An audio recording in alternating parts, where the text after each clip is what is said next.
You're listening to episode 43, Django Unchained, written and directed by Quentin Tarantino.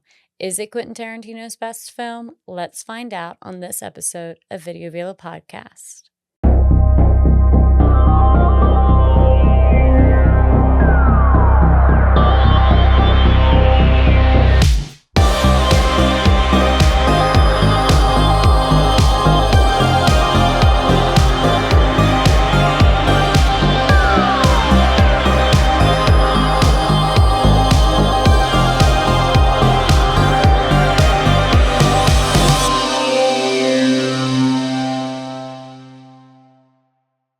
So for today's episode, I will not be doing it.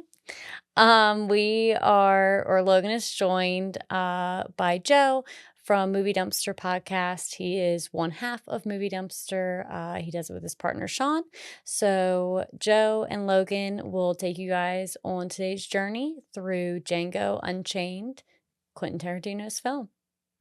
But yes, today I'm joined by Joe from Movie Dumpster. And if you don't know, Movie Dumpster, they're a phenomenal podcast. Great guys over there with Joe and Sean. And they, you tell it best. You introduce your show and tell everybody, the good listeners. Well, first of all, thanks for having me. Thank you for coming. I'm so psyched to finally be here with you in the flesh, in the video villa, if you will. Become a video villain. I'm a video villain. Yeah, now I am. I crawled out of the dumpster and now I'm a video villain. Man.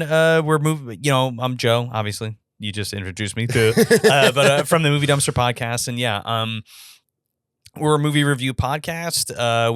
We run the gamut from horror movies to action movies to weird kids movies, good, bad, and everything in between.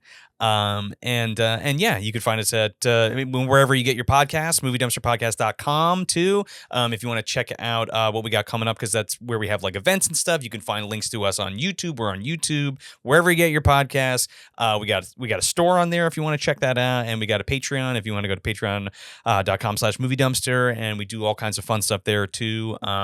You can get sticker packs and all kinds of merch and stuff. We do watch longs. We got commentary tracks, and something new that we're kind of promoting right now is our YouTube memberships. Oh, nice. So we do Patreon, but the YouTube thing is new. So we wanted to offer something to people on YouTube that don't want to leave YouTube to kind of get bonus content. Oh yeah. So that's kind of a new thing we're offering. So if you go over to our page on YouTube right now, you can also subscribe, please, but also you can join the memberships, and that you can get like badges and emojis and stuff, and you get our mini-sodes, our junk mails, which is like our mailbag kind of thing that we do for Patreon, and you also get commentary tracks at a different tier. There's like 2 tiers. Perfect. So yeah. Awesome. And for all y'all viewers, I'll put all the links in the description so y'all can find that there. Check it out. See if you like it. Yeah.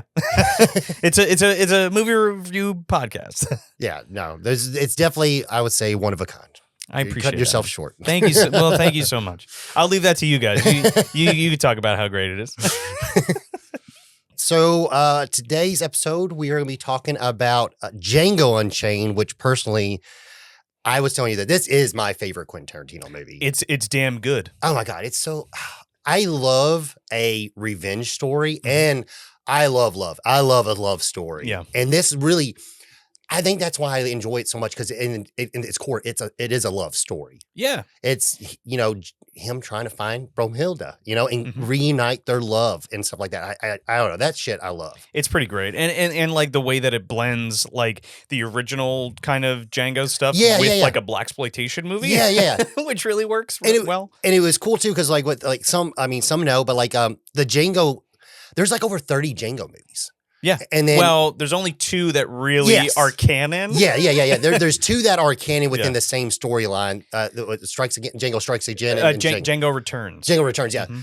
Which Franco Nero came back for that one. Yeah, and that's the only other one that him and Sergio Corbucci did. Yeah. So they did Django in 66, and they did Django Returns in 87, I think. Yeah, something like that. I think that's funny because this one follows suit with the Django history, because it has nothing to do with any of the other Django's, really. But it actually has like nods to it. Yeah, exactly. You know what I mean? Because like the Italians are famous for like taking a movie and even like ripping it off, but like ripping themselves off.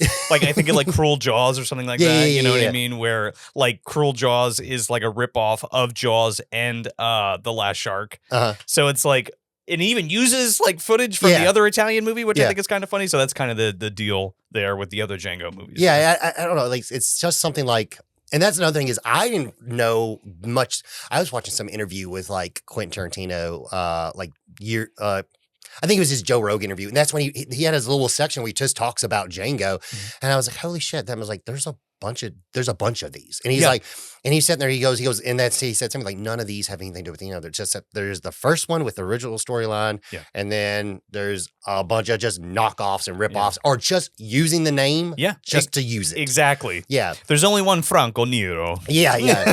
Which is now, do you know did he ADR his lines? Because he's got a kind of a little bit of a thick Italian accent. Well, so here's the thing with that. I don't know if he actually re-recorded his own lines, but like the reason Italians, that's when you watch like Italian films, it always sounds like a dub, even the dubs. So if you watch it in Italian, it still sounds dubbed. It's because it is. Oh, okay, got it. They weren't big on like recording the sound on location, so it was always dubbed afterwards. Got it. Because I would say like that was one thing. It's like his accent sounds very good in the original, and then because then you go rewatch. I mean, obviously he's in John Wick, which I mean he's a chameleon. Yeah, he was just in the Pope's Exorcist. Oh shit, I didn't know that. I didn't see that one. He was the fucking Pope. I was like, really? oh my god, there's Franco Nero and Russell Crowe's, doing his whatever Van Helsing whatever. I looked it up. He's done over like 200 movies. Oh yeah, man. Holy shit. Django was like his breakout.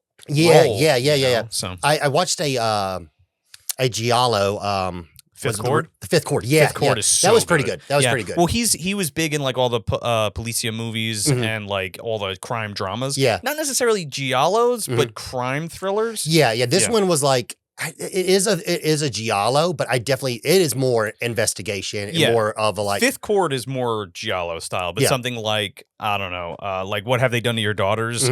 Not necessarily giallo, but it's more like again like Policia crime movie.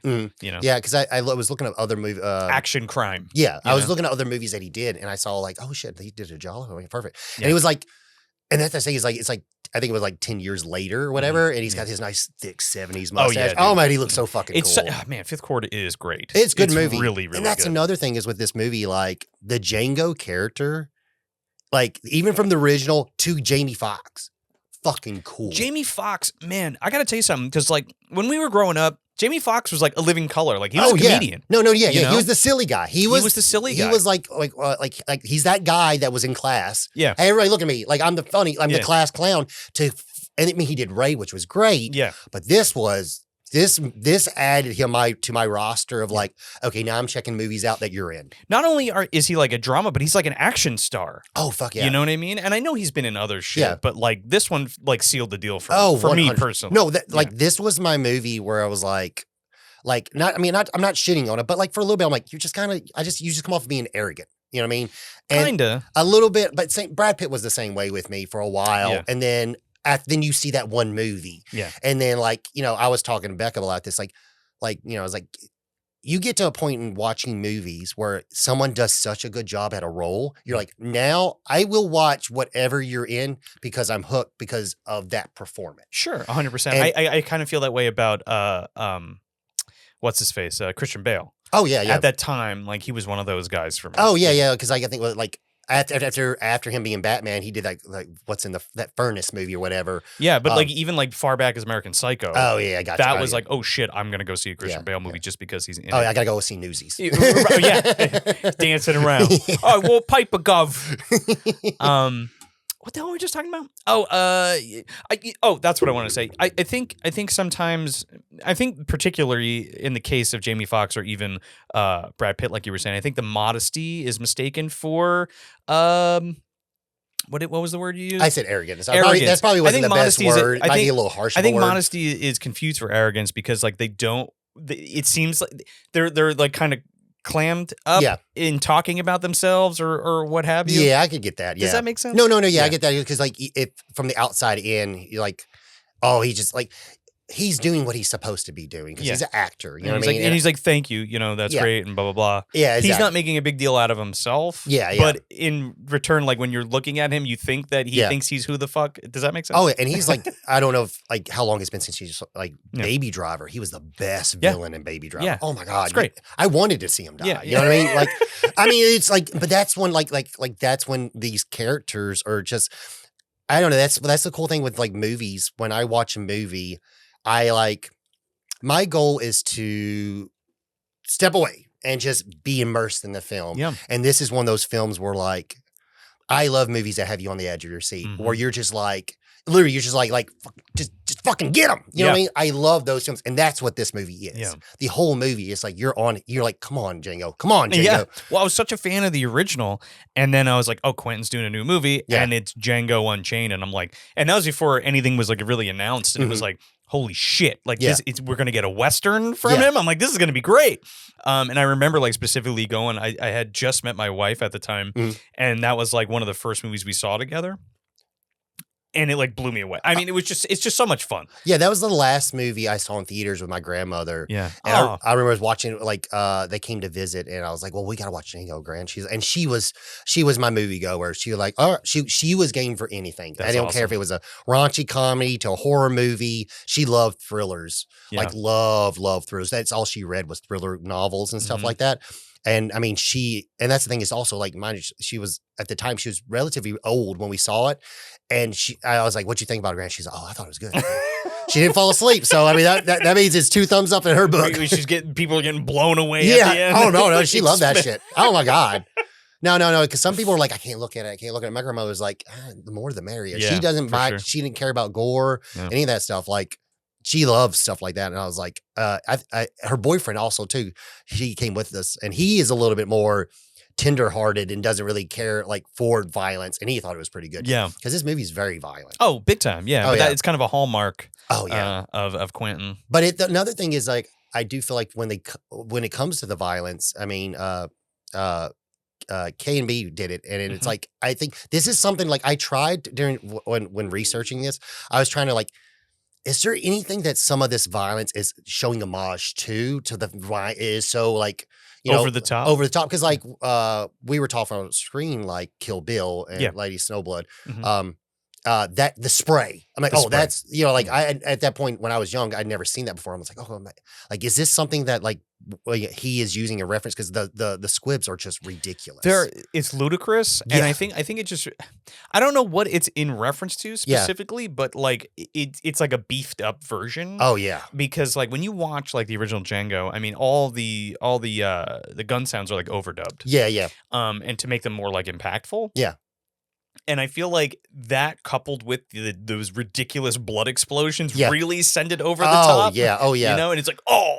Well, and that's the thing is when Django came out in 66, when it came out in 66, it was stated to be the most violent movie of the time. It was because of not only how many people died, but like when you watch a Western, there's really not a lot of blood. Yeah, it's all that. It's one of the, you got me, partner, and kind of shit. You know? Yeah, well, the guy gets his ear cut off. Yeah. You know what I mean? You didn't see that at that point. Can you hear that? Yeah. You didn't see that. I mean, and I don't know, like, one of my things is like, I wonder if that was, if Quentin used that as homage in Reservoir Dogs, like, what? Oh, that was the joke I was making. Yeah. That's what I was thinking. I was like, Mr. Blonde. I wonder if that's like, he saw that on Django. I was like, I want to put that in a movie. And then, because he uses like his cinema portfolio as the movies like he uses as inspiration to pull from it and stuff like that. And it's really not. It's not taking any away. I don't want to take anything away from Quentin because like he's an amazing writer. Oh, 100%. But like his movies are amalgamations of really good older movies. Yeah. And I feel like a lot of people don't realize that, or like don't watch a lot of movies, understand that like, oh, these are so great. Because he's paying homage to all of these other really excellent movies that exactly. If you're not like a cinephile or you don't really watch a lot of older movies or movies in general, you wouldn't know the reference. Yeah. You know what I mean? But like these masterpieces of cinema, that he's pulling from. That's like when you say something like that, the best example is me finding that out because of being into movies, and then me telling my dad that because he would not have any idea about that. Yeah. But then my dad would be interested and be like, okay, well, let me watch this movie that it's based off of. Yeah. You know what I mean? That was like I feel like when I think about what you said, I was like, that thinks about like, okay, it's me, the moviegoer. I mean, movie watcher, me talking to my parents that wouldn't know that. You know what I mean? No, totally. But like, if you hadn't seen Django or Lady Snowblood, like we were talking about for Kill Bill, like you wouldn't understand. You wouldn't even understand the reference. No, yeah, you know 100%, 100%, yeah. And it's these great pieces that he's kind of borrowing from, and Yeah. everybody kind of does that for all of their. Oh, yeah. All creatives do that. Oh yeah, and I mean, there's nothing. Showing homage and like like I would say, I always say like tribute to that film, and stuff like that. Like this happened in this point. Well, I'm going to do my version a little bit different, but I love this so much. I really want to, and show like I said, show a tribute, and then someone will take that and then go check that movie out. Exactly, and like even just in question, Django Unchained, it's like again, you're taking like if you took Django, Franco Nero's Django, and like Sweet Sweetback's Badass Song and like stuck them together, like that's kind of what it is. Yeah, and that was that's another thing is like we get into like a lot of like where it was, so the film was I forgot the director's name. What's the director's names again? For Django. one? Django. The first one? Sergio Corbucci. Sergio Corbucci. Yeah. We have an Italian here, so he's saying it correctly. Whoa. I'm an American, but I have Italian heritage. So Sergio Corbucci, like I understand like he wanted to do his own like fistful of dollars. Yeah, but this is different. Well, they're capitalizing on it. Yes, right? exactly. Yeah. And that is a good example of like, here is something like I want to do my own, and I ran with it. There is a little bit of minor like comparisons, but he still told his own story from the fistful of dollars, who also came from Yojimbo.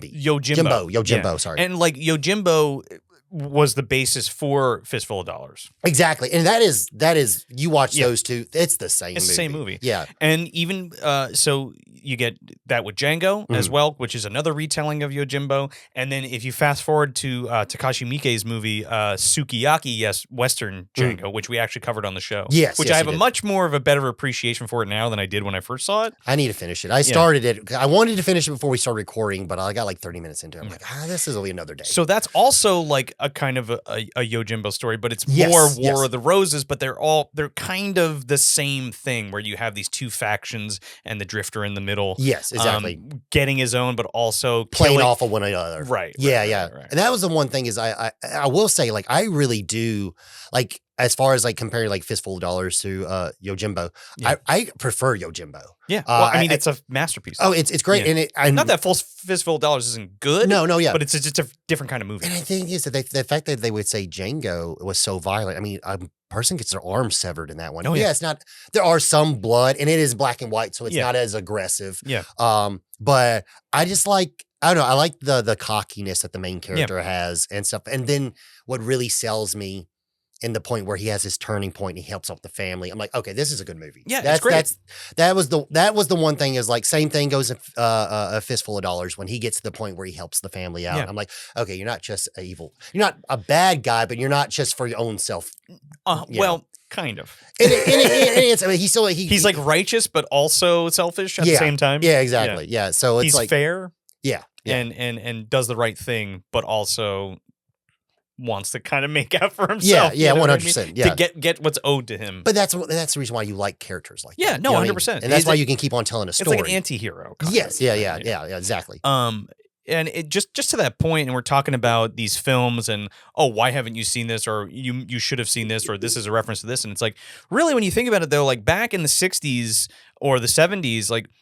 The only way to see a movie was in the theaters. Oh yeah, okay, 100%. And if somebody didn't have a print of it or it wasn't stateside, you didn't get that shit. You got the only thing is if you had money, you get the 16 millimeters. Yes, but who had the money to get those? Only like rich people. Exactly. And like it's funny. It's funny because and you have like actors and stuff that are. Maybe overseas, or maybe somebody on the stateside has a print and they watch it or something. Like Jack Nicholson tried to buy the rights to Django when it came out in '66. Oh, Jesus, really? For distribution. Oh, shit. Yeah. So, like, when you think of it like that, it's like people who are making movies and were in the movie industry were seeing these things, but the general public wasn't. So, and you couldn't get your hands on the films to even watch. You know what I mean? True. And like, even you have a VHS of Yojimbo, but like. think about that. Like you couldn't really get your hands on Yojimbo until it maybe came out on tape. And when did this tape come out? Like in the 80s? 86 or 7. And I think that tape was probably $60 when it came out. Yeah. So like then you're kind of rolling the dice.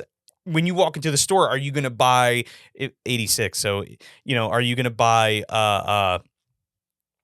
I don't know, the Stallone movie or the Schwarzenegger movie, or are you going to buy Yojimbo? Exactly. You know what I mean? Exactly. And that's the thing is that's kind of like I would still even say like that's almost kind of in its own niche too. You know what I mean? Like you would that's not going to, my dad or like my grandparents at the time, they would not take a gamble on Yojimbo. No, not for $60. No. And like maybe a cinema's running it somewhere. Yeah. Make question mark. I don't know. Like maybe New York back in the day when Times Square was Times Square. Like a special thing or like at the Chinese theater, they're doing a showing of it or something. Yeah, exactly. But yeah, like it's, I will say like, as far as like the marrying of the, like the three movies and, I like enjoying watching the original Django, and it's fun to go back to like the, to a Western, because I wasn't really a big Western guy, but I love Django so much. It's great.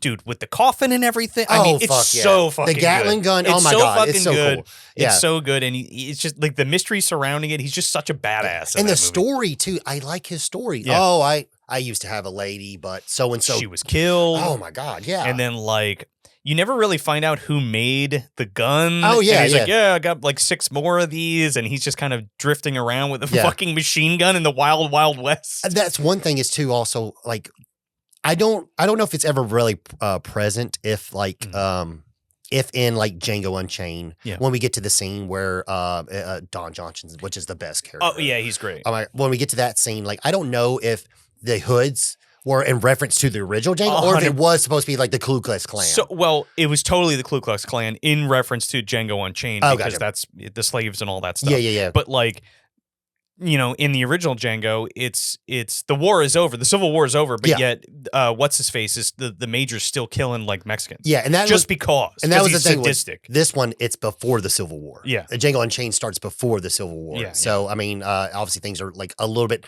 like the way America is, like basically the laws of American slaves is a little bit different, and that's what it's a fight for the freedom and so forth like that. But even Frank O'Neill even says, he's like, the war is over, and he's like, I'm starting my the major's like, I'm starting my own war. This is it's personal. And they got the Red Hoods, which is like, it is the Ku Klux Klan type of thing, and they even say like it's some kind of cult that the major has started. You know what I mean? So and that's the one cool thing is like, even though there's two sides and he's fighting both, neither one of the sides is like technically a good side. No, what I mean? They're still scumbags. Yeah, both of them. It's two scumbags going against. I mean, it's two different scumbags. You know what I mean? Like, doing different things. Exactly. Yeah, both are not doing something that's right. You know what I mean? Yeah.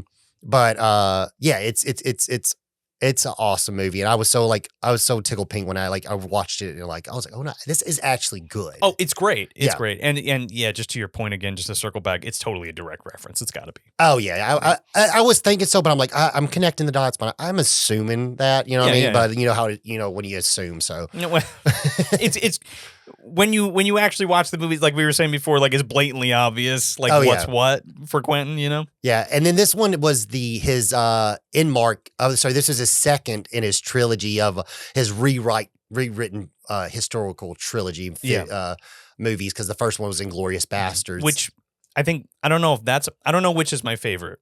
Oh, out of this one, either Inglourious Bastards or Django. I'm not gonna lie, I need to rewatch Inglourious Bastards, because I went and rewatched certain movies. That was the only one I didn't go back and rewatch before the review. I did go back and rewatch Jackie Brown, and to see if I know I didn't like it when I first watched it, but now I was much older. It's a great flick, and it is good, and it's funner now when I'm older and I know more. I get the reference when like, for example, like when it goes to the jailhouse and there's Captain Spaulding. I don't know the actor's name, but Captain Spaulding's, he is the judge. Yeah. I'm like, that makes sense because he was on all those black toy exploitation films. In the Philippines. Coffee and all that stuff. Yeah. So I was Sid Haig. Yeah.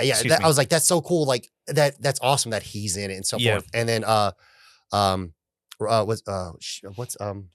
Robert Forster. Robert Forster. Mm-hmm. Yeah. Love Robert Forster. I went back and rewatched some of his older films. I'm like, dude, this dude was cool. He's great. Oh, he might be older. And that's the thing is, those are the cool things that when I would see those movies, then that's the stuff my parents would teach me. Like, oh no, you don't know about Robert Forster.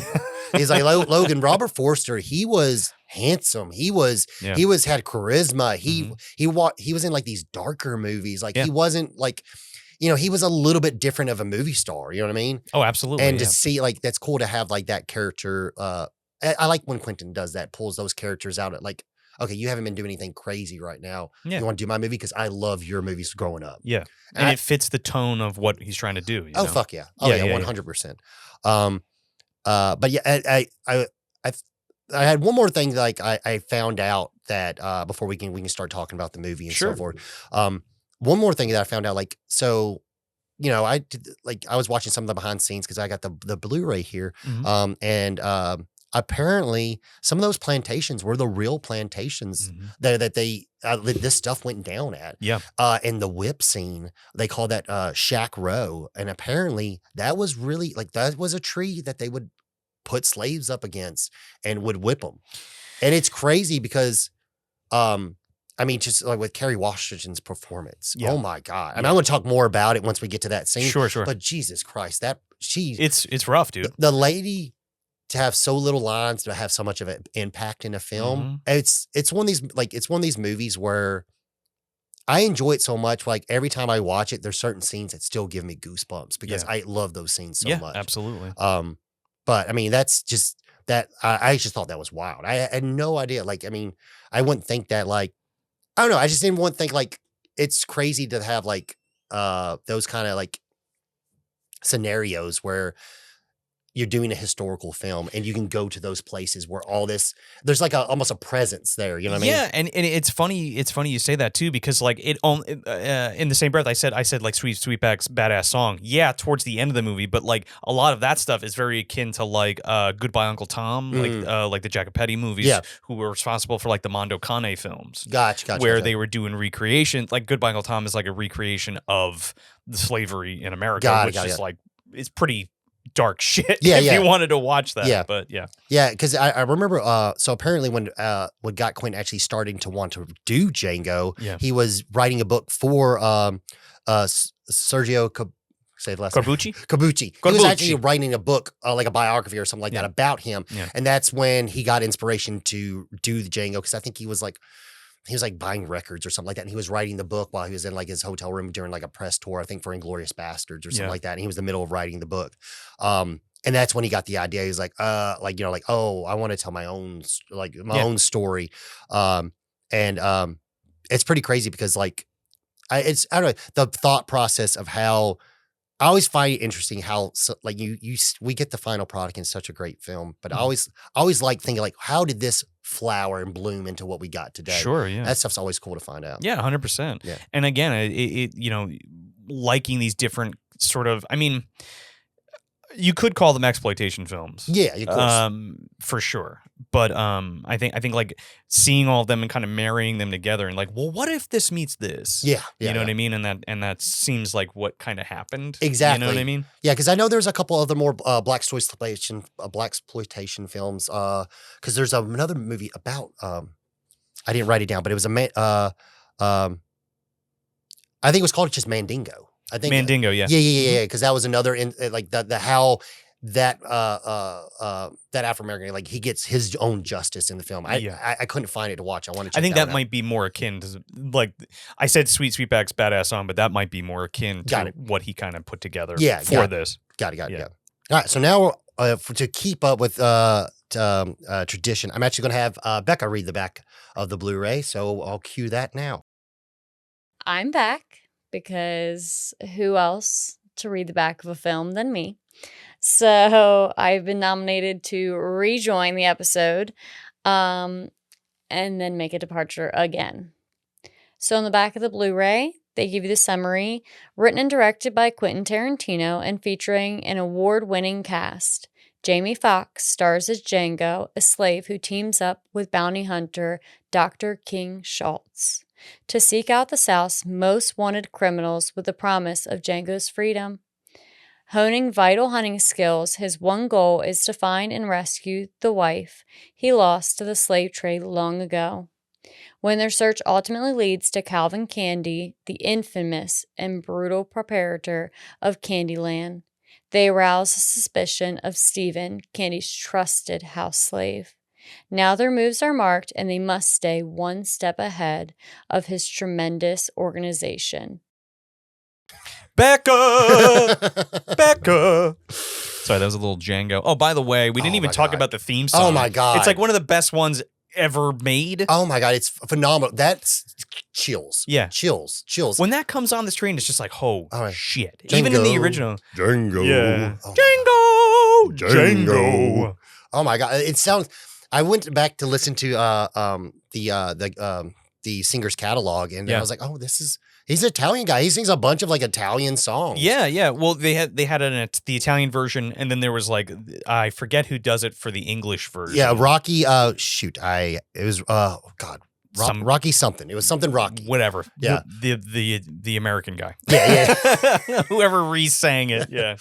Oh, but it's great. Like, Yeah. I mean, because he, if you go to his portal, he also like had an album, like he did Respect and stuff like that. Yeah. Beautiful voice. Yeah. I love it when a movie has like a song itself where like tells the story of the movie, and especially like nothing gets better than like older songs where you hear that slight reverb in the background of the echo of those old timey mics. Yeah.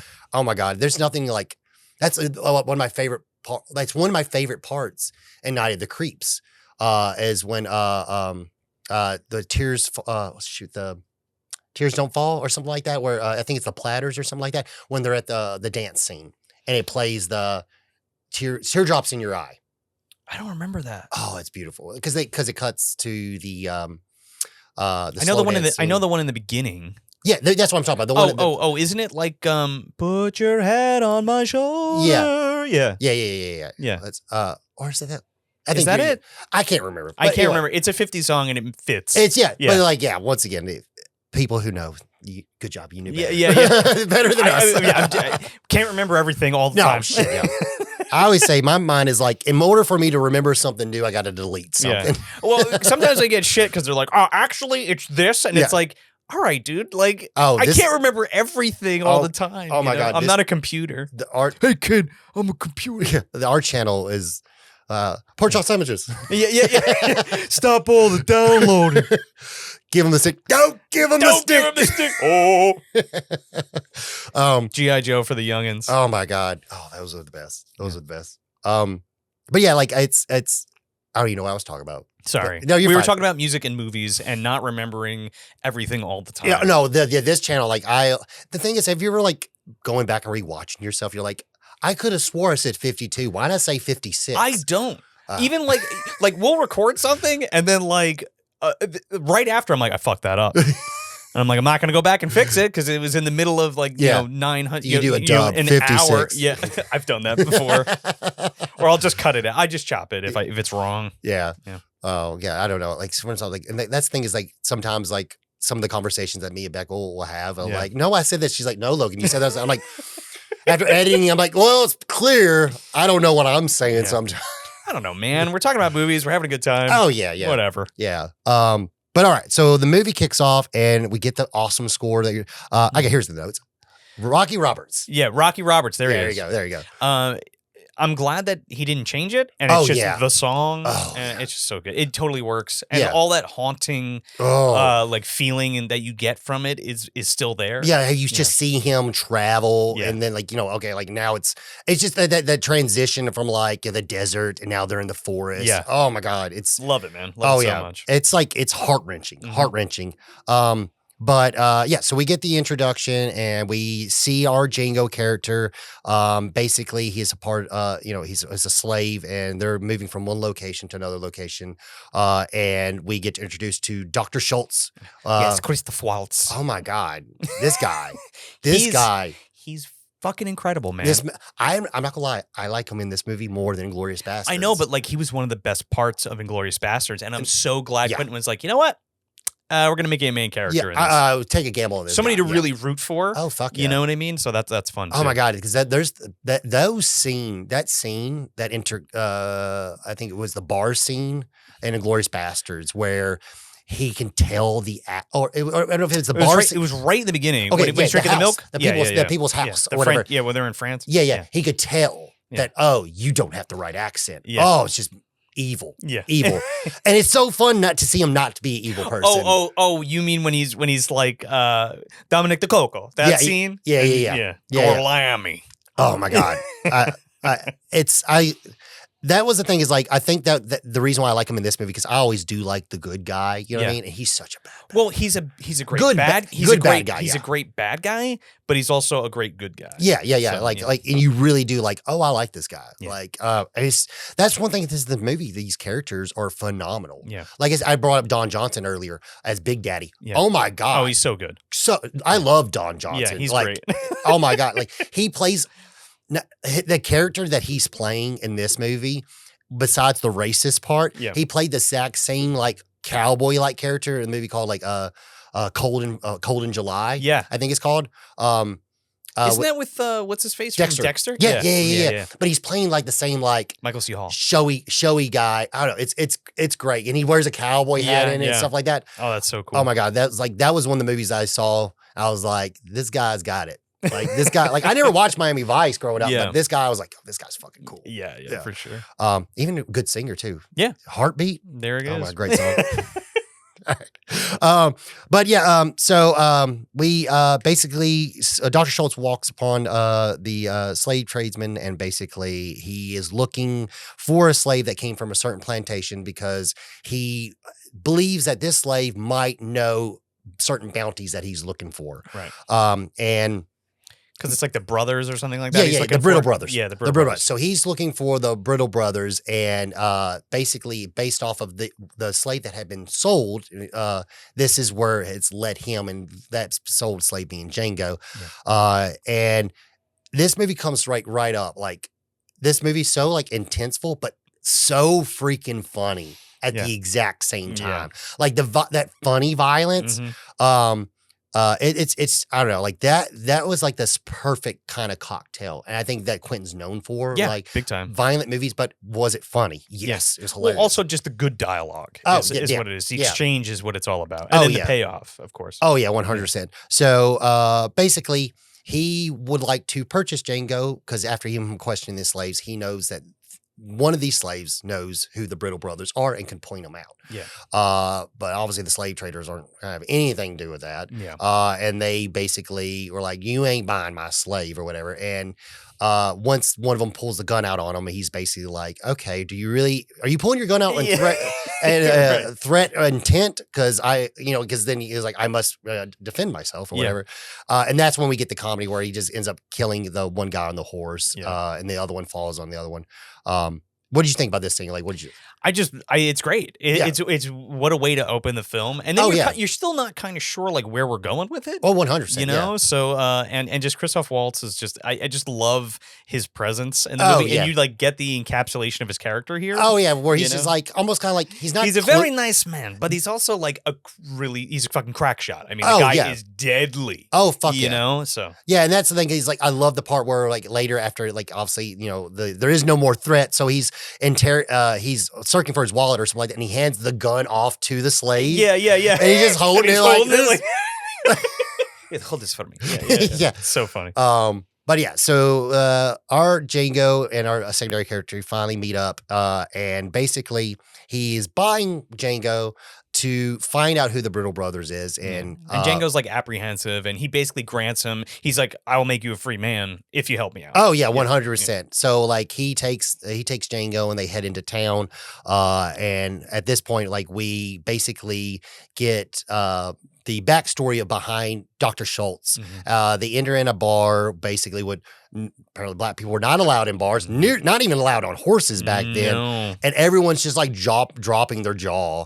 And it's obviously, I mean, it's a horrific thing, but it's something that's so horrific. It's how you can poke fun at it. Yeah. You know what I mean? I think Lincoln just delivered or passed the law. I'm sorry. Is it the Emancipation Proclamation?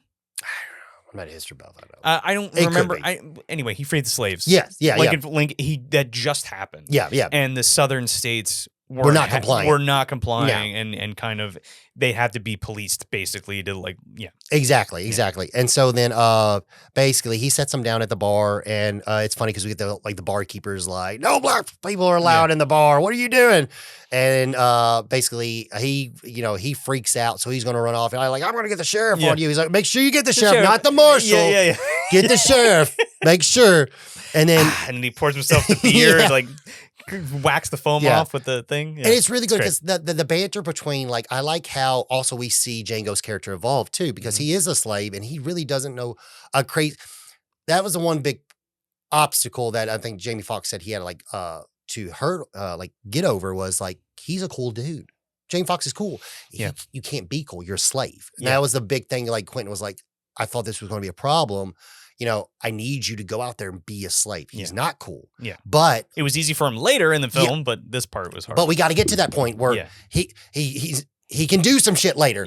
We got to get to that point. Mm-hmm. You know what I mean? Yeah. And I think that's really what makes you love the character so much. 100%. 100%. Yeah. It's a whole redemption arc. Oh, 100%. You know what I mean? Which is pretty excellent. Oh no, it's great. And we walk through the process of him learning how to read, and it's just kind of like, it's fun because then as he learns things, he then can point things out that other people are obviously that should know better.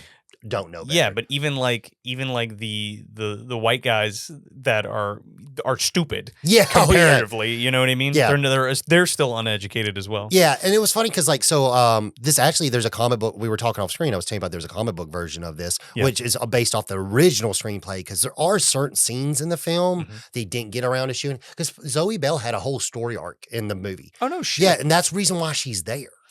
As one of the trackers. Yeah. And there's a reason why Tom Savini's one of the trackers. There was a tracking story arc that didn't make it into the final cut. That's okay with me. Yeah. You know what I mean? Because this was his first film without editor Sally Mink. Mm-hmm. And this it's a long movie, you know what I mean? And if those scenes were in, it would have been really long. And I guess that's what I mean. There was another story arc where Brunhilde had her own after she got sold with Calvin Candy. And it also made him so malicious in that story that they didn't film it, but it was interesting. Like, I understand we didn't need it.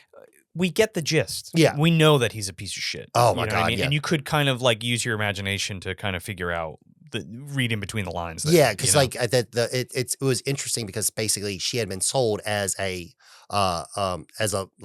mate. Yeah. It's still wrong, but he was a good owner. Yeah. He's like, I want you to be my bride. Sure. And she was like, question mark. Yeah, right. You know what I mean? You're a hot black chick, so let's get married. Yeah, pretty much. Yeah.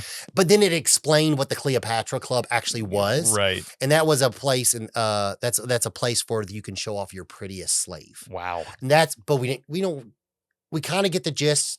He totally puts that across. Yeah. You know what I mean? Exactly. In the movie. Yeah. So. But Calvin Candy ends up being a sore loser at cards. Monsieur Candy. Yeah, Monsieur Candy. Don't speak French to him. Yeah. That'll embarrass him. But yeah, so basically in the story arc, Calvin is a sore loser at cards and is accused of cheating, and he ends up shooting the slave owner. Yeah. And that's how he gets Brunhilde. Yeah. They just scrapped it and just had it where he bought her straight up. Yeah, I think that's fine. Yeah. You know what I mean? It's just, there she is. I also love, you were talking about, the montages where he's, teaching Django to, read and write and shoot and all that stuff. Yeah. But I love when he tells him the story of Brunhilde. Oh, yeah. That's the one, I would say that's the one plus side of the comic, because they actually illustrate the story. Yeah. Oh, that's really? Cool. Oh, that's cool. Yeah. Yeah, that was one thing I really enjoyed about the comic, because okay, this is cool to see it visually. Yeah. But yeah, I think if you can get your hands on the comic, it is a fun read, and it is. There, like I said, there are certain things that are outside of the movie, but the meat and potatoes is there, yeah. But yeah, so now we get the sheriff shows up, and basically, it's pretty cool just how he heads. All right, boys, fun's over. Yeah. Come on out. And then Dr. Schultz basically shoots and kills the sheriff. Yep. You know what I mean? And then he's like, all right, now get the marshal. Yeah. So okay, the marshal comes back. He's got tons of guns and so whatever. And all the guns are pointed at the saloon, and it's so Christopher Waltz so good at delivering his dialogue. It's amazing. Oh my god, he's so fun. And like I said, I just love his character. But yeah, so basically he's like, now if I come out, y'all not gonna shoot me dead. Yeah. What's called? He's like, what's like called? you did our sheriff? Yeah, he's not gonna shoot me down like you did our sheriff, Yeah. like a dog in the street. Yeah, exactly, like a dog in the street. But yeah, so it ends up he explains to him, listen here, I have been basically I'm from the court system, and so is not who he says he is, and that he is actually has a bounty of X amount of dollars, and I need to collect his body, and basically what I'm telling you, you owe me X amount of dollars. Yeah. Yeah, it's great. And he has like the paperwork and everything. Yeah. But yeah, so then they cut over, and we get a little bit of Django's backstory, and he explains, why they ran, and it's kind of a cool thing because this is when Schultz finds out, like, what's her name? And he's like, oh, it's Brohilda. He's like, oh, Brohilda. Brohilda, yeah. Yeah, he's like, she's German? Yeah. Well, no, she's German. She's not German, but she was owned by a German mistress and stuff like that. And we get the whole back. She used to speak German and so forth. And she does, and they kind of like do later. Oh, that's great. Yeah. And basically this kind of like sparks, like, Dr. Schultz is like, okay, I really kind of want to meet this Brohilda and kind of help you. Yeah. And he's like, what I'm going to do is like, he gives him, you follow me, you help me find these Brittle brothers. And what I'll do is, I will give you $75 and a horse to ride off on, and you will have your freedom. And he's like, okay, that's fine. And he's like, so how do you propose to do it? He's like, we're going to go to every single plantation in Gatlinburg until we find them. And he's like, all right. So they make their way to Tennessee, and basically we get a little like exposition thing where he's like, okay, now when we go on these plantations, he's like, you have got to play a character. Do you know what I'm saying? Do you understand? Yeah. He's like, character. He's like you got to be like something that you're not. You want to be, but you have to commit to that character. And so we get this kind of little part where he like explain it back and forth. He's like, okay, well, can my character, can my character do this? He's like, whatever your character is, you just got to make sure you stay in that character. He goes, now pick out your clothes. He's I can dress myself. I can pick out my own clothes. Yeah. And we get the funny scene of wearing all the blue suede suit. Yeah. Oh my God. It's funny because then that comes up later once we get to Big Daddy's plantation or whatever. Yeah. So Schultz and Django arrive at Big Daddy's, which was Don Johnson plays this character perfectly. He shows up and they are looking for the Brittle brothers, and basically, Big Daddy is a pimp. Yeah, and that's his plantation. He has women. Yeah, and that's where people come to buy black women. Yeah, and we get, he looks like Colonel Sanders. Yeah. But that's just like I don't know, like whatever I don't know how he came up with this character, but it's phenomenal. Phenomenal. It's pretty great. Oh, yeah. But yeah, he explains to him, it's like, I'm looking to purchase one of your ladies. And he's like, you came to my house with no appointment? Yeah. And he said there, and he's like, well, I got X amount of dollars that says I don't need an appointment, basically. And he's like, gentlemen, why don't y'all come up over here? And we get this funny little scene where he's sitting there. He's like, now I want you to let you know, Django is a free man, okay? Okay, cool, of course. Now that now he doesn't care that he's riding a horse. Yeah. He doesn't care that he's on his plantation. And we get they got money to spend. Exactly. And we get the little funny scene. He's like, can you show him Django around the premises, please? And one of his ladies is like, yes, a Big Daddy. Mm-hmm. Yeah. And it's funny because he sat there, he's like, okay, he goes, now I want you around. He's a free man, so I want you to treat him as an extension of myself. Okay. And he said there, he's like, okay, so do you know what that means? He's like, no, Big Daddy, I don't know what you mean. He's like, well, she's like, well, you can't treat him like any other slave. He's like, okay, you want me to treat him like white folk? That's not what I mean. That's not what I said. And he's like, what's that peckerwood that comes around that works with the glass? Yeah. You mean Jerry? Yeah. You treat him like Jerry. So we get Django and the lady. She's walking him around the plantation. He's investigating, and he's like, "Listen here, I want to pick your brain. Do you know anyone by the name of Brittle? Any brothers by the name of Brittle?" He's sitting there. He's like, no, we don't have anybody work on this plantation like that. It's just like, okay, well, what about, they could be using a different name. They Yeah. would have showed up like 2 years ago, 3 of them. He's like, you mean the Schaefers? And he was like, yeah. Can you point them out? And oh my God, this scene is rough. Yeah. The flashback scene. Yeah. Oh my God. I would say this is my favorite scene in the movie. Yeah, it's great. Oh, but it's like like I said, this scene gives me chills. I think it's because I don't know how Kerry Washington was able to pull that off. Yeah. But her portrayal in this scene, I don't think, as far as torture goes, Yeah. I've never seen in any other film as It's accurate as I could think It's of. brutal, dude. Oh my God. Yeah. It's so freaking rough. I mean, I like the scene. It's so sad, but I really like, it's impactful. That's the whole point, is to feel for this character and what these guys have done. Oh yeah. You know what I mean? The Oh my kind God. of depravity that these fucking guys instilled. Oh, 100. And the thing is when you get that scene and then he gets his comeuppance. Yeah. It makes it so much more makes rewarding. It so sweet. Yeah. Oh my God. It's like phenomenal. So basically we get a flashback of the event of what led them to being sold.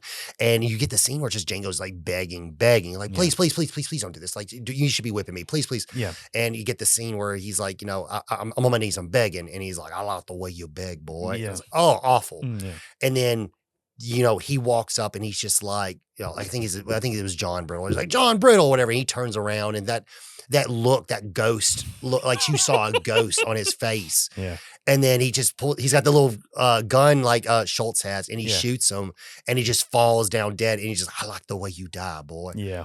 Oh my God. Yep. Name any, I understand there's tons of movies out there, but name a better scene than that. I mean, it's damn good. Oh yeah. And especially the one-liner, man. Oh my God. It's, we were talking off camera about like Death Wish and stuff like that. It's Yeah. like one that like, yeah. Just walk up and give it to him. Oh Yeah. my God. It is great. But yeah, and then we get the whole little like funny interaction where like then the other guy's playing with his gun. He ends up killing him. And then Schultz shows up. He's like, who are these? He's like, that's so-and-so Brittle and so-and-so Brittle or whatever. Yeah. And they end up getting the third one. And this leads us to getting to basically Big Daddy has showed up and he is very upset. Oh, yeah, obviously, you don't want to buy one of my ladies. No. You've just used me. Mm-hmm. And it's funny. So they like, they get escorted off the property, but they have their bounty.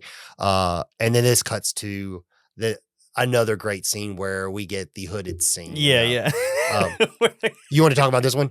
Well, they go and they all get together and they're going to go lynch. Yeah, basically. They're getting up a posse to go lynch, and they all got their hoods on, and they're talking, oh, my wife made it and shit like that. I mean, that whole exchange is hilarious. Oh man. my, it's great. It's the funny, that's when the like, it sucks because like you should really hate these people, and it's funny like you're sitting laughing because they're a bunch of assholes. Oh my God, that's the joke. Yeah. It was all like, I didn't see any of y'all getting your own. Yeah. Like, my wife worked out finding 36 bags all day. And all I hear is, them up. All I hear is criticize. Me and mine's going home. Yeah. And it's funny. In the comic, there is a little bit of dialogue where they're like, there was one guy's like, he's like, where you going, Willard? And he's like, I'm going home or whatever. And Don Johnson's talking. He's like, should we see if Willard comes back? He's like, who gives a fuck about Willard? Yeah. And that part was a little bit different. I thought it was really funny. But yeah, so they start to like try to raid, and but obviously Schultz has seen it coming. Yeah. And it's just a trap. Yep. And then he ends up blowing up his carriage or whatever. It's like a dentist carriage. Yeah. It's like a big tooth on it. That pops back and forth. Yeah, because apparently he did study dentistry for like X amount of years, but like he stops and got into bounty hunting. Got into bounty hunting. Yeah. I guess he was better with a gun. Yeah. There was one part in the comic where he was just sitting there. He's like, I haven't studied dentistry in like 5 years, but he goes, but I would love to look at your teeth. That's what he says to Jake. That's actually pretty funny. All right. So we've got the Brittle brothers taken care of now. And now Django has completed his part of the deal. All right. Mm-hmm. But Dr. Schultz, even though he bought Django and he is his to do with what he wants to do, but he bought him to free him, he doesn't feel in good conscience just to let him loose just yet. Yeah. He's too fresh and he doesn't want anything really bad to happen to him. And he does believe they work well together. So he proposes, like, how about this? you stay with me till the winter. After the winter clears, I'll teach you to be a bounty hunter. I give you, I can't remember how much of my earnings. And then I will help you find your Brohilda. And then we'll part ways. And what we can, after that's said and done, then you will have your Brohilda and you'll have your happy ending and so forth. Yeah. And this is kind of like the same time where we also get Schultz, who explains the history of Bromhilda and the story, the German story, folktale or whatever. But yeah, so he obviously agrees to it. He's like, you want to pay me money to kill white folk? He's like, nonetheless, yes. He's like, okay, that's fine. And so we get this cool little montage of him basically training him, and we get the cool the winter scenes of them him showing him how to shoot a gun, the theme and song and all that. Oh my God, it's phenomenal, so good, phenomenal. All right, so then it cuts to Django Freeman. Yeah, Freeman. I love that part. Yeah. And it's funny. So I don't know why they didn't do it, or maybe it was in the dialogue was in another scene they didn't use, so we missed it. Yeah, but when he tells him his name, he actually tells him how to spell it. Like Christopher Waltz's character, Dr. Schultz, he goes, his name is Django, and he's like, what's your name? He's like, Django. He's like, is the D silent? He's like, what you mean? He's like, the D is silent. Yes. And he writes it out because he's buying them. He's writing his little receipt. Yeah. Which is funny because that explains why he says it later. To Franco Nero. To Django. And all that shit later. So, all right. So the winter's over, and we've made our way to basically the auction, the slave auction where Brohilda was sold, and we find out that she is on Candyland. And apparently it's a very well known plantation. It's the place. Yeah, exactly. It's the plantation. Exactly. And there was rumor where. So apparently, and I don't know if like everything's just rumors. So like I haven't watched any interviews where Quentin confirmed it, but there was word saying they actually Calvin Candy was going to be Franco Nero. I don't think that would have been good. He retold the story because originally it was going to be an older gentleman. Oh, okay. And that's what he was saying there. He goes, but his thing was he never listed the name, but the rumors were it was going to be Franco Nero. Yeah. But what he said in an interview was like. He goes, but the thing is, he goes, when I wrote the story, I was like, and I wrote it for an older character. He's like, but then my head is like, I always saw that character, what they look like back in their heyday. Then when I meet them in person, I'm like, oh, you're not a spring chicken anymore. I remember you. You know what I mean? Yeah. He's like, so I might have to rewrite this character. Yeah. And that's when he changed it to be more of that young, younger. I only own this because my daddy died and I don't know how to do anything. Exactly. And that's why I do the Mandingo fighting. The Mandingo fighting and just flashy with everything, to the umpteenth. Yeah. Yeah. And we ain't talking about Leonardo DiCaprio. I don't know how. He is so good at I don't know how he didn't win an Oscar for this film. It's crazy. I don't get that, the awards and shit. I don't understand it. It's all bullshit. Yeah. It's all political Oh, stuff. 100%. Who could give a shit? Yeah. It's just a stupid trophy. Yeah. You know what I mean? The performance is incredible. No, I mean, I would say I would hold this performance up with Heath Ledger's Joker all day. No, I mean, 100%. What, like this? It's one of the best. 100%. 100%. I love, that's another thing. We talk about characters. We talk about actors playing characters, and that one role catches you, and you'll watch whatever. You love to hate that. You love to hate him. Oh my God! And whatever movie he is in, you're like, I'm gonna show up for it because I like you. Yeah, you know what I mean. And that's what I love about movies. Like I love having that kind of experience. You know what I mean? Yeah, no, totally. So they end up going to Cleopatra Club because that's where Mr. Kenny likes to hang out. As I said earlier, that was a big part, like one little section sliver of the comic. They explained it a little bit. But yeah, they called them their ponies. And this is where all the slave owners go and show off their ponies. Yep. And then their ponies would be their prettiest slaves that they kept for themselves. And we get introduced to Monsieur Calvin Candy. Monsieur Candy. Yeah. Monsieur Candy. Yeah, Monsieur Candy. Yeah. And he is basically there. Basically, he just bought a slave, and there's a Mandingo fight going on. He's like, well, here, boys, come on in. we got a bit of fun. Yeah. He's like, what do you want to get in the Mandingo fighting for? Yeah. He's like, I'm a little bit bored and looking for a bit of fun. We got a little bit of fun right on. Where do they get these names from? Eskimo Joe. Oh my God. It must have been cold outside that day. Whoever knows where these names come up from. Oh my God, best character. It's so good. But yeah, so the Mandingo fighting's going on, and this is when we basically get a little introduction to Mr. Candy, and it's funny. The guy, I forgot what his name was in the movie, but was it James Remar? Mm-hmm. He's two characters in the movie. Yeah. And he's the dude with the eye patch too, right? Or am I? He's so the guy that gets his head shot in the first scene. Yeah. That one brother. Yeah. Not the one that's like with a horse on him. Yeah. That was him. Yeah. It's called and then this is him again with the mustache. Yeah. But so he's introducing and he's playing this character, and he's called a One-Eye Charlie. Yeah. And so apparently a One-Eye Charlie was a slave that was an expert in something. Yeah. So he is portraying it being a One-Eyed Charlie, expert in Mandingo fighting and stuff like that. So that is his new character that he's adapt to. And basically they're going back and forth. We're seeing the Mandingo fight, that's brutal. It's brutal, man. Holy and shit. it's just these two dudes fighting on the floor until one of them kills the other one. And it's crazy. And the blood, they're like covered, not like completely soaked, but just the blood's on the floor. It's on their feet. It's everywhere. It's all over. Oh, it's rough. I mean, really, really like that scene is, I'm not gonna lie, it's pretty hard to watch. It is hard to watch, man. And just how soulless that dude is when he's done, and he's like, oh my God, what he has to do just to be free and drink booze and have women and stuff like that. And you know what? And I took note of it, after I think my third viewing or whatever, because I watch this movie pretty frequently. So I watch it three, I really enjoy it. So like watching, getting ready for the episode, when he wins, he wins $10. The gamble was $10 from Franco Nero's character. So a man died over $10. Yeah. So that's the real thing, is so what are you doing here? Because you're paying a crazy amount of money, like $300 some for the slaves or whatever, but then they have to win $10. It's the fact that someone's life costs $10. Well, yeah, they don't care. To them, it's like cockfighting. Oh my God, dog fighting. You know what I mean? It's horrific. Yeah, it's terrible. And I never listened to that one part. I was like, oh, all of this over fucking $10. Yep.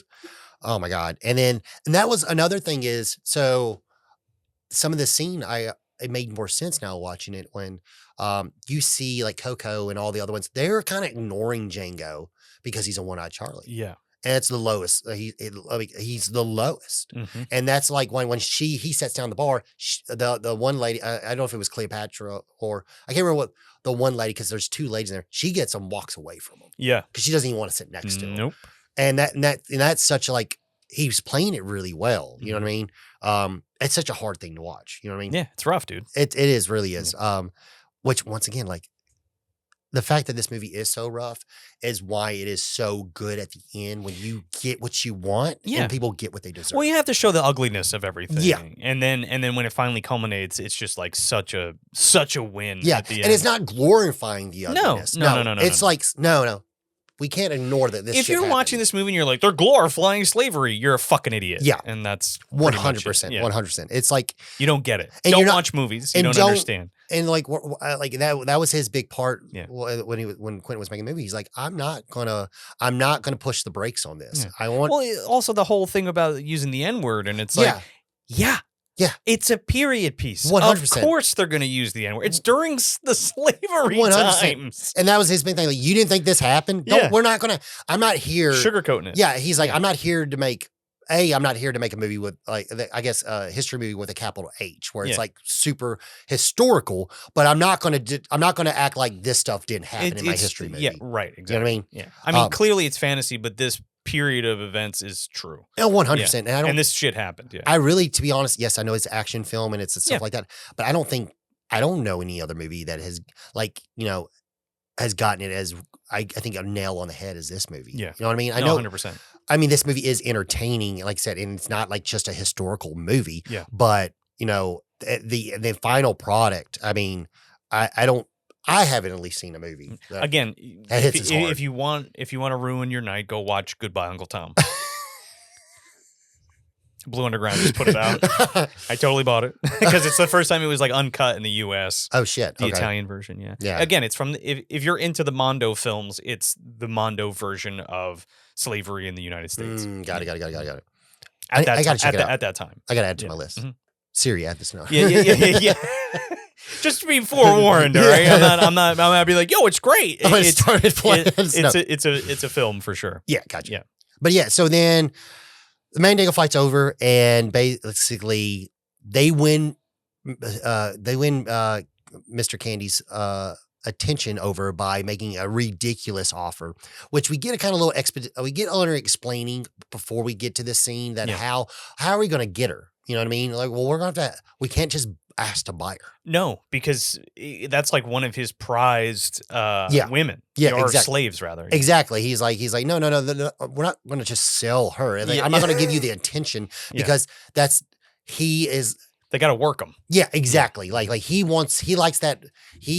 What's the word I'm looking for? He likes to bet. He likes to gamble. Yeah. He likes a good story. You know, there's more to it than just, it's not just the exchange of money because he's rich. Exactly. He wants the thrill. The thrill and the entertainment of the interaction. Yeah. You know what I mean? Mm-hmm. So yeah, he agrees to him. He's like, all right, well, I will sell you one of my Mandingo fighters. That's fine. What's called come down to my ranch. Exactly. Yeah. Come down to Candyland. And then it cuts to the next morning. They agree to go visit Mr. Candy. Oh, just real quick, we didn't talk about Franco Nero at the bar. Oh yeah, go ahead. I just want to mention it because we were talking. I forgot. No, you're good. But we were talking about Franco Nero the whole time. Yeah, He's at the bar with Django and he loses the fight. Yeah, he's so defeated, dude. And he goes over, he takes his shot, and he says, "Oh, the D is silent in Django." So I don't know. He's like Django. He's like spell that. He's like DGANGO. He's like the D is silent. He's like, I know. Yeah. And it's funny because he's like, so he is playing an Italian character because Luigi is the name of his Yeah. Which might be like maybe like a Kazi reference or maybe just gotcha. Luigi Kazi. Yeah. There are tons of those all throughout the movie. Like people's names are straight up like representation of like certain like directors. Stuff. Yeah. It's sprinkled all throughout the movie. But yeah, they make it to the way Candyland. This is another scene I really like. So I really enjoyed the whip scene, just because I love the fact that after we get our little, our final period to that guy's life. Yeah. But this is another scene where I really feel like the acting is so. It's great. Great when Dr. Schultz wants to speak to Django while they're midway to Candyland. He's like, listen here, like, I've been speaking to Mr. Candy, and there is a slave that does speak German. Mm-hmm. But the look on Jamie Foxx's face, he's really selling it. Yeah. Like you almost like it gets to the point where I really like movies where like I don't feel like people are acting, and I feel like this is a real story, and I'm watching it. Yeah. Like I'm standing beside Christopher Waltz, watching his expression. Absolutely. I love that shit. Yeah. I mean, that's another movie like that really made me feel like with like Guardians 3. Oh, yeah. Oh my God. Oh, big time. Big time. These movies, when I leave a theater feeling that way, I mean, I'm tickled. I'm riding a high that probably lasts weeks. You know what I mean? It's storytelling at its best. Yes, right? Oh my God. Phenomenal. And that's just so fun. Like you can just you become part of the story. Yeah. Oh my God. The immersion. Yes. The immersion. Yes. Yeah. So yeah, he goes, I can't assume, but I bet, man. How many slaves speak German? Exactly. And so he's like, all right, you're playing it a little too close. He's like, hey, you were the same man who shot a father in front of his son and killed him. Yeah. You're the same man that's telling me I'm taking it too far. Yeah. He's like, he's sitting there. He's like, well, the way I wouldn't put it that way, but yes. Yeah. I mean, you do have a point. He does have a point, but the way he has to play it, you know what I'm saying? Exactly. Yeah. Or else you're not getting in. You're not getting Broomhilda. This is not going to work. Exactly. So he's like, just lighten on the brakes. He's like, but I'm tickling his curiosity. Yeah, yes. So anyway, he gets back on the horse, and then this would be the point of the book the movie where we would have gotten more of the tracking backstory when they see the trackers in the hunt. They're like all hillbillies, basically. Yeah. Most of them speak broken English. Yeah. But we get to a point where we're close to the Candyland, and a slave has been basically been captured. He ran away, one of the Mandingo fighters. Yeah. And this scene, and apparently not this part, but the part that leads up to the actual dog scene. Yeah. Apparently that went on longer. Yeah. And that was one thing that Quentin said. He's like, I had to cut it because it was just too gruesome. It was too much. Yeah. Yeah. And they have to stand by and they have to watch it. Oh, fuck yeah. Yeah. Jesus Christ. Couldn't do anything about it. That's the worst part. Yeah. And this is when you find out how mischievous, How awful he is. Because he's relishing in it. He's looking at them, looking at their expressions and shit. 100%. So, like, I mean, don't fuck with this guy. You get it. Yeah. This is when you get it. Like in the movie, like in the book, like the comic, we got it a little bit earlier. But I'm like, yeah, it makes sense to not put that in there because this scene says it all. Yeah, you know what I mean? Exactly. And I think it's more powerful because of 100%. You know what I mean? Yeah. It's so sad, man. And he's ruthless, Jesus dude. fucking Christ. Yeah, he don't give a shit. No, not at all. Not at all. And you know, and then it was so basically, they get into not an argument, they get a talk back forth and so forth. And, you know, he basically, you know, okay, you know, you ran away, what's called, and doesn't look like you really can do any Mandingo fighting anymore. Yeah. So because he like hurt himself or something doing it. Escaping. Didn't he do something like that? I can't remember. No, yeah, he won 3 fights, but basically he's just he's out. He's out. Yeah. He's beat to death nearly from each fight. Yeah. So, you know, he's like, all right, well, you know, I didn't get all my money out of you, but I'm not going to waste money on putting you in more fights. So you're useless to me now. And that's when he like agrees to like the dogs kill him. And Schultz obviously is not a man of this caliber. He didn't experience this. He came from a completely different land where it's like, he's not used to seeing this kind of violence. Shit is savage. Yeah, exactly. And he, you know, he breaks character and comes out and he's like, oh, no, I'll reimburse you the money. Yeah. And that's when Django comes over. He's like, no, you won't. No, you won't. He ain't worth it. Yeah. Yeah. Well, to show Candy that exactly. It's and then that's when he's just like, he gives that look. He's just like, you know, he goes, so you wouldn't mind if I just let sit these dogs on this black guy? Nope. You know what I mean? Nope, not at all. And but they needed that. Unfortunately for this guy, oh yeah, they kind of needed that. This kind of seals the deal for their entrance to Candyland. 100%. So it cuts to they have arrived at Candyland. We get to meet one of the other great characters, Sam Jackson character, as Steven. Sam Jackson's great. His character in this movie is it is Sam Jackson, but it is different. You know what I mean? You could tell he's playing a new character. You know what I mean? I love how he like plays like this old.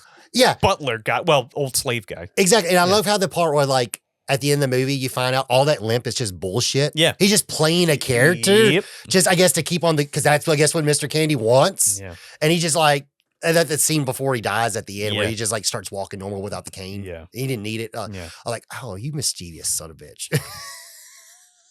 I mean, you do, at that point, you do what you can to survive, but still. Sure. Yeah. Yeah. But yeah, so we get his funny dialogue back and forth, you know, basically yelling at Django for showing up. Like, who's this guy? Yeah. Why is he riding on a horse? Yeah. And then this is when we get our real introduction to Kerry Washington in the flesh versus the flashbacks. Or I love the little visions he sees. Yeah. What's called where he sees her in the water. He sees her and swinging in a tree and stuff like that. Very beautiful story. Yeah. Oh, absolutely. Yeah. And they, so in this scene, it was, so Kerry Washington, apparently she's like, I want to be in the box for a little bit before we film. I want the raw feel of me being hot in that box. Yeah. To like I want it to look as like realistic as possible. Yeah. So she was in that hot box for like several minutes or something like that before shooting the scene. Yeah. And that scene's rough. Yeah. Jesus Christ. Yeah, man. And that was a thing that they did. Oh, fuck yeah. You know what I mean? So no, man, it's like horrible. I mean, it's and you're like, oh man, 7 minutes. Yeah, they were in there for fucking days. Oh my god, you know. And the thing is like it's the thing that is so shitty because when people did this, they didn't think nothing of it. That was a normal Tuesday because they treated them like animals, like they weren't people. No, you know? Awful. Just, I mean. it's a fucked up part of history, but like I'm glad that it's documented to be like, hey, Yeah, no, 100%. this should never happen again. Oh, kind yeah, of thing. You know what I mean? Yeah. 100%. So, but yeah, she ran away, and that's why she ended up getting in the hot box. And Dr. Schultz has shown interest in her, and that's so Calvin Candy's. So Calvin Candy, he's like, well, I got $12,000 coming my way. I'm going to do whatever I can to keep that $12,000. Yeah. So he ends up asking her to take him out and get her all dialed up and stuff like that. Mhm. And they end up making their way inside, and another great scene where, finally she's been all dolled up and she's got her dress on, stuff like that. And she's like, can I spend time talking to her? Can I spend some alone time with her? Like, oh, of course, of course. So they bring her up to his room and stuff. And like I said, I love a love story, and I love like just the connection they get in this scene where, he's like, you're waiting for it. You're waiting the whole movie to get to this point. You know what I mean? Yeah. And he's just sitting there. He's like, hey, we have a common friend. She's like, I don't have no friends. Yeah. Yeah. And he said there, he's like, no. You do have a friend.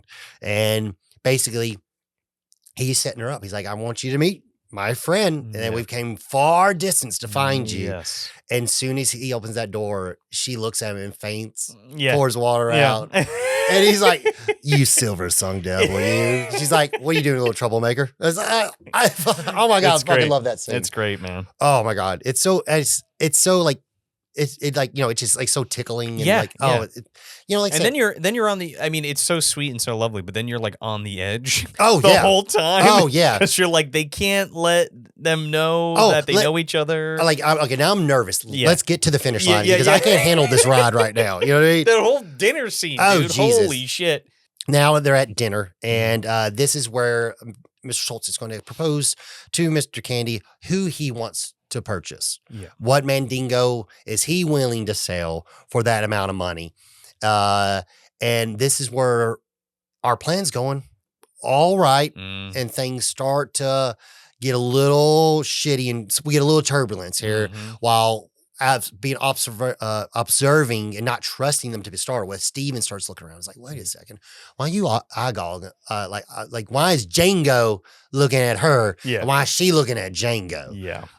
And we get a little look of basically is like, okay, I think y'all know each other. And then he confronts her and he's like, you know him. You know that motherfucker out there. He's like, no, I don't. No, I don't.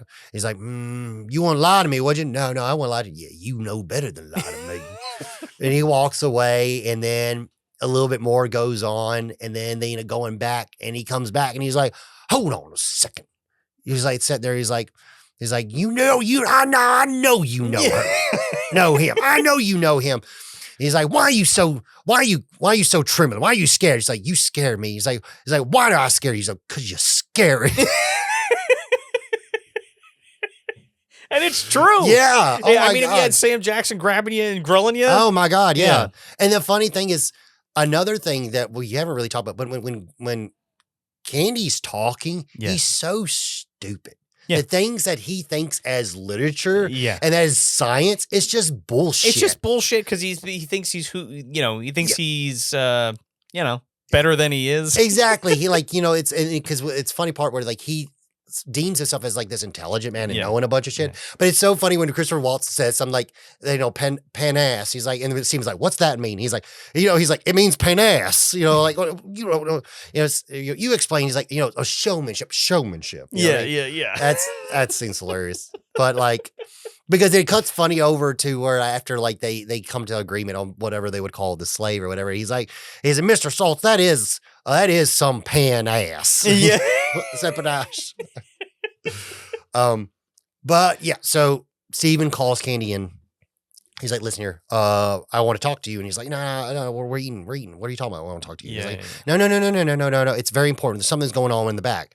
He's like, I'm not interrupting dinner because what's going on in the back, you handle that. And he's like, oh, okay. And then he whispers in your ear, meet me in the library or whatever. Yeah. So he walks over to the library with him and he starts talking to him. He's like, listen here, they don't want to buy no Mandingo. Yeah. They want to buy that girl. He said, what are you talking about? They gave me $12,000. Did they give you any money? He's like, no. He's like, they ain't pay for shit. You know what I mean? What's it called? He's like, they ain't here to buy no Mandingo. They want to buy that girl. Yeah. And yeah, it's so he said, what's called. He's like, they had their little band back forth. Yeah. He basically unfolds it for him, like explains it to him, and then that's when it's like, he's like, God damn it! If it was a snake, it would have bit me.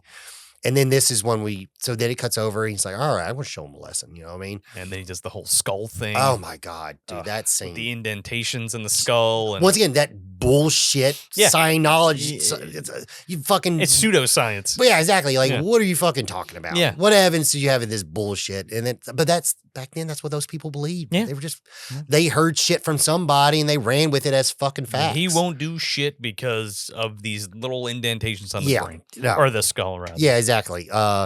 And we get the famous scene where he freaks out, hits the table, ends up cutting his hand in real life. He smashes the skull, right? And he breaks the skull, but when he puts his hand down, and if you see, hits a dinner plate. Yeah, the dinner plate breaks. Dinner plate breaks. Yeah, it's his sister's dinner plate. Yeah. Well, here's the thing. I don't know if you got this. Did you get like some like a feeling between him and his sister?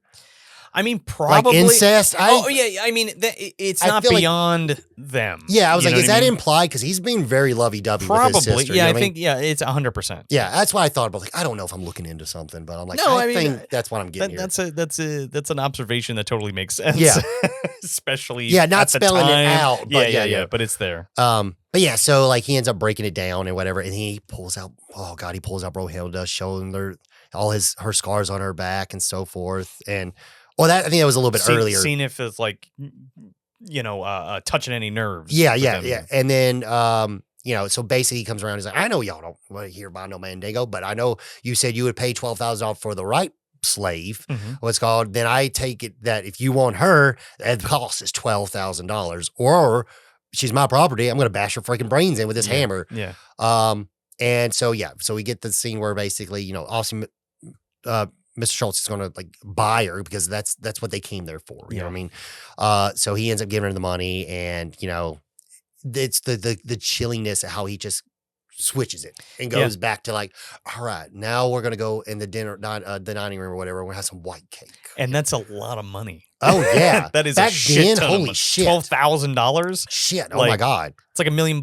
Oh yeah. It's ridiculous. So, so they make their way and they're writing the deal out and stuff like that. And I do like how it cuts to Jamie Foxx and Brohilda in the scene where after the deal's been signed and he holds it, you can just see that the 10 pounds fall off her shoulders. You know what I mean? Like, just like, oh, okay, it's over. You know what I mean? Well, not yet. Yeah. You know what I mean? Yeah. Unfortunately. Yeah. But so he ends up basically. All he's got to do is shake his my fucking hand. hand. Just shake my hand. Oh my God, dude. It's so harsh. And like, I get it. Like you like the pride, man. Can't do it. No. I can't steep to your level. Mm-mm. You gonna get it. You know what I mean? Like your tyranny is over, my friend. Man, when I saw, I remember seeing this in the theaters and just like, when he goes to shake his hand and then just puts the hand up and the gun comes out and he shoots him right in his fucking flower and the blood drips out. You're just like, oh, yeah, it's over now. Oh my God, and he's like, I couldn't resist. Yeah, you know what I mean? And then this is when like one of the coolest shootouts. Oh my God, it's so good. He gets shot with a shotgun, goes flying across the room and stuff. Oh my God, this is one of the best. Yeah, James Remar shoots him with the shotgun. Yeah, and he just explodes against the wall, and that's so cool because then Django just pulls his own gun out and just shoots him right in the chest. Yep, and then it kicks in, and like this is violence mixed with comedy. It's perfect. Yeah. I mean, you get scenes like the one guy laying on the ground screaming, my leg. Yeah. And then the guy shoots him in his leg again. God damn it, you shot me. Oh my God. I love that scene. He's like ducking behind behind the body and around the corner and shit. So yeah, we get this long drawn out, not drawn out, but enjoyable shootout scene. Great, and unfortunately Django runs out. And so he has been captured. Yeah. And we cut over to Walton. I forgot Walton Goggins. Walton Goggins is oh my God, Django. Yeah. Oh, I'm gonna moonlight with. I'm gonna walk moonlight with you. Yeah. Oh, God, it's great. They have him like hanging upside down in the barn. Oh my God, butt ass naked. They're gonna freaking castrate him. Yeah. Oh my God. And let him bleed out. Yeah. Jesus Christ. Yeah. And so, yeah, it's so funny because so they're about to castrate him, and literally, what's called like at the last. Yeah, Sam Jackson walks in. Oh, that one part, and then also how Walton Goggins is playing that character. Yeah, he's like, one, hold on a second, I got you, and I was like, oh, yeah. two, we're almost there. I'm like, oh my god, what are you doing, man? Yeah. Oh, making Chilling. it horrible for him. Oh yeah, 100%. Yeah. But yeah, so then he's like, no, we're gonna sell him to the Lincoln Dickley family that basically they're like miners or whatever you want to call them. I guess I guess that's what it is. You're gonna work until your back breaks out. And then they're gonna hit you over the head with a shovel and Jesus throw you Christ. down the hole. Oh my god. And like so he ends up getting sold and he's on his way, and then we get our little cameo from Quentin. Yeah. And it's an Australian, and it's so like jarring. It's so awful. I remember seeing it. I'm like, what? Don't. Don't. That's like the part in the other Django movie he played. Yeah. Like when he started. Sukiyaki Western Django? Like oh in the beginning? my god. Oh, when he like screams up at the thing and he's like making his food. Yeah, and he's eating his sukiyaki. Well, then when he changes his tone, like I don't know what like, and he's talking like that. Oh my like god, a Japanese man. What the hell, man? Because like I guess it's funny because if you never saw that movie, all the Japanese people speak with American accents. Yes, or they speak English. Yeah, which is very difficult. For yeah, them. yeah. I mean, some like when they like literally you do have to watch the movie. We're with going subtitles to on. throw lead. It's really tough to understand. Oh yeah, you need to watch it with subtitles. Yeah, 100%. I definitely had to turn them on. Yeah, it's a film. For sure. It's weird. There's like I said, I got 30 minutes into it. There's fun things. There is still fun things. It's a decent flick. It's not your usual Mickey fare, but like it's such a weird movie. It's so much different from Itchy the Killer and Audition. Oh yeah, it is completely different. No, it's not even the same thing. Not even. And, oh my god, you look up his portfolio. Yeah. Holy, I feel like he makes a movie every single year. Yeah, man. Jesus Christ. Yeah. But yeah, so he basically explains to him like, listen here, I ain't no regular slave here. Mm-hmm. I am actually a bounty hunter, and I can prove to you why I'm a bounty hunter. And he explains to like that, I got a X, Y, and Z, and he's got like a bill of his bounty, whatever. And the thing is it's cool because it circles back around. That was the first bounty that Django killed, and he always tells him you keep your first bounty. Yeah, what's called it's a good luck charm. Yeah. Proving it's a good luck charm. Yeah. Awesome. Yeah. Awesome. But yeah, in that scene where like basically as soon as they give him a gun, he just murders all See of ya. them. Yeah. Back to Candyland we oh go. my god. But it's and that now so then we get to our end part of the movie where he's making his way back, and god, this is like you're just jumping out of your seat, so you're so fucking happy. Yeah. And he's fucking booking it and stuff. And then he shows up to Candyland and they all just get back from the funeral, whatever. Mm-hmm. He tells the certain slaves to leave and whatever. But then Steven's there. He's like, no, hold on a second. I ain't talking about you. And he says like, all the black people leave, not you. Oh, Christ. And then, he's like, stop the act. And this is when he stops like limping around and stuff like that. And we get the like great chilling scene where he's just like, you got Carrie safe in the distance and whatever. And he comes out and he basically just blows Candyland to smithereens. It's so good. Oh my God. So good. Oh yeah. And we cue in the music and it's like I said, this is the ending that you wanted. And it's, I like it when there's an ending you want and you get it. Yeah. Some people like to like not give you what you want. The difference here, I think, is like it's not that kind of movie. Yeah. You know what I mean? It's like a classic movie, but for a contemporary audience. Exactly. Does that make sense? No, yeah, 100%. 100%. And it's and then there we go. I mean, like roll credits. And they get on the horse and they ride into the sunset. It's wonderful. He gets his Brunhilde. Yeah. Oh my God. It's great. It's great.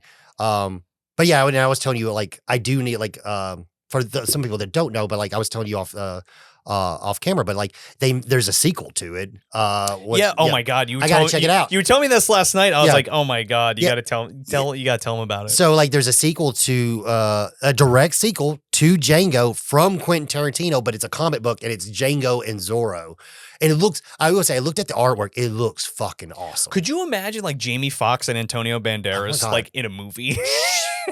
I would love to see a R-rated Zorro movie. Yeah, that'd be oh pretty my cool. God. Yeah. Because I mean the first one's phenomenal. Yeah. Well, the Mask of Zorro is good too. Isn't that with That's the second one. is that the second Hopkins, one? right? Anthony Hopkins is in that one? Or is that the first one? I don't know. It's Catherine Zeta-Jones, Anthony Hopkins, and No, I think you're right. I think The Mask of Zorro is the first one. it is the first I one. think so, right? right? Because Anthony Hopkins was Zorro and hands the mantle to Antonio. Yeah, Banderas. Oh, maybe it's great. it is like, especially like kids. Like Yeah. that's a good movie to show a Yeah. kid that likes action films. Yeah, it's great. Oh my God, it's Came out phenomenal. around the same time, like the Phantom and stuff like that. Yeah. And then like then literally a little bit later we get like the Three Musketeers. Yeah, the Three Musketeers and remake. Man in the Iron Mask. Yeah. Well, you know, I feel like it's on par with kind of like those kind of films. 100%. Yeah. But yeah, I gotta check it out. I gotta find it, read it online. Yeah. These eBay prices are ridiculous for this book. I'm curious to see. Maybe somebody can send you like a scan or something if they got it. Yeah, there's I've got some memes on the internet. Oh, okay. But yeah, but yeah, that's Django. You know, we talked about what do you like? I know you talked like what is your feelings about it? I love it, man. I think you're right. I don't know. It kind of swaps between. Now, I love the classic Quentin Tarantino movies. Like I love Reservoir Dogs and Pulp Fiction, of course. But there's just a rewatchability in Django and like Inglourious Basterds that the others don't have. Yeah. And I think I said it without even realizing I was saying it, but like it's a classic story, and it's like it harkens back to stuff like the old westerns specifically. I mean, obviously, but like it's told in kind of the same way almost. Again, like with the you know, the story arc being that the redemption arc and then the kind of right off into the sunset kind of thing, kind of deal. And I think it works really, really, really well for it. Oh no, I agree with Yeah. you. Like I mean, like literally, like It's a contemporary western, a classic western. It's weird to say it like that. Exactly. And the thing is, like, when I think about like westerns, like the only like really two, like, I mean, I like Django. Yeah, it's great. And also like it's like, I mean, it's like only an hour and 30 minutes, like perfect run time. Oh, yeah. It's like no fluff, just to the point. Great. And the story flows. It just keeps very moving. great. Yeah. Very great. And like, you know, this one being a little bit like longer, but like the story is so impelling and moves you forward and you don't feel the length. You know what I mean? No, and it is pretty long, but like it feels good. Oh yeah. It doesn't overstay its welcome. Exactly. You know? Exactly. And you're waiting for that end shootout. And it's just so good. Yeah. The only other movie that I could say that I like is Western goes, I mean, everyone, Tombstone's phenomenal. Yeah. Well, Tombstone's good too. Yeah. Even though it has its problems. Yeah, exactly. But like the 3:10 to Yuma remake with Christian Bale. I really enjoyed that. It's so good. If I only saw it like once, but I remember really liking it. It's so good. And Russell Crowe, right? Yeah. It's cool because that's, you know, The Quick and the Dead. Russ Crowe's in The Quick and the Dead. Right. I mean, it's cool to see him be in another, you know, like a Western. It's just fun. You know what I mean? But it's nothing quite like this. Oh, no. You know what I mean? And that's what's so unique about it is like the slave turned hero. Yeah. Which is pretty compelling in itself. Oh no, it's a great story. Yeah. Like you said, capitalize what you said to me. Storytelling. Oh, yeah, 100%. 100%. It's phenomenal. This, and like I've said it at the beginning, I'll say it again. Like this is my favorite. Until we get his last film to figure out, you know, what movie that's going to be. This is hands down my favorite. It's just a different kind of movie. Like just for instance, like Once Upon a Time in Hollywood, great movie, but like for completely different reasons than this is great. Yeah. You know what I mean? And I think I think I'll speak for both of us, but like we're more drawn to the more action stuff anyway. Yeah. So like again, like Inglourious Basterds, Django, I think those are my top two movies. I started liking Once Upon a Time in Hollywood more once I found out it's a love letter to Burt Reynolds and Hal Neiman. Yeah, what's called their relationship. It's like it's a love story. It's not the same story, but it's like a friendship. It's inspired by that the stunt man and the actor. And it's a great flick in a different way. Yeah, exactly. Even though that kind of rewrote the Manson stuff. Yeah, exactly. Yeah. But I like it. Yeah, I know it's great. It's great. It's like this weird curveball at the end, and you're like, oh. Oh yeah, my career is over. Not anymore. Yeah. You know, oh my God, I love that. I love that at the end of like, oh no. Yeah, it's great. Great. Oh my. Now something stupid. Like, what is that? Like Butch. Yeah, Butch. Yeah. Oh my God. Yeah. It's great. That's a great movie. Great movie. Good stuff. But yeah, all right. So that is the end of Django Unchained. Once again, Joe, tell us where we can find you. I'm part of the Movie Dumpster podcast. The other half of the show is my buddy Sean O'Rourke, and we review movies, everything from the good, the bad, the god awful, everything in between. Again, horror, action, sci-fi, the whole gamut. We don't discriminate, and what the point of the show is to kind of grab stuff that you might not have heard of, you haven't seen in a long time, or stuff that doesn't get its just due. So we kind of pull it out of the dumpster and shine it up and let everybody experience it again as maybe a forgotten movie or something you haven't seen in a while. Oh, or a lovable classic. Oh, no, yeah. But yeah, so you can find us at Movie Dumpster on all your social medias. You can find us at YouTube at Movie Dumpster. You can go to moviedumpsterpodcast.com, and we have a whole bunch of stuff there. We have a store. We have links to Patreon. We have what else is on there? Links to the video and the events and the events and all that stuff. Yeah. So yeah. That's pretty much it. Listen to us wherever you get your podcasts. Check it out. See if you dig the show, and we'll see you in the dumpster. All right. Well, thank you so much for coming on. Of Joe. course, this man. is awesome. I'm so glad it was we got an to do this. absolute pleasure, and I really appreciate your friendship. Oh, and yeah, I appreciate all your support for my show. Oh, 100%. And you're just a really awesome dude, and I love what you're doing with the show. I'm so proud of you. Thank you. How you guys have grown. And yeah, it was an absolute pleasure. I can't wait for you to come on our show finally. Oh yeah, yeah. Well, that's the viewers don't know. I mean, I've told this off camera before, and but people need to know there wouldn't be a Video Villa if it wasn't for you guys, man. I'm being honest. Like the y'all's community and just the confidence that you gave me after meeting you guys to make me like pull the trigger on something I've been wanting to do. And it's like I said, I do owe my show to a percent to you. I appreciate that, but you got the music in you, kid. All right. So I'm glad we pushed you over the cliff for you to do it, but it's you, man. So, thank you so much, man. Yeah. It's great. Yeah. All right. Thank you guys for joining us for this episode. And we will see you on the next one. Thank you for joining us for episode 43, and huge thank you to Joe as well. If you're interested in checking out any of the Movie Dumpster episodes, we'll have all their information in the comment section below. As well, please don't forget to like, subscribe, and follow. We greatly appreciate any feedback as well. If you want to, give us however many stars you feel inclined to do, aka 5 stars, please.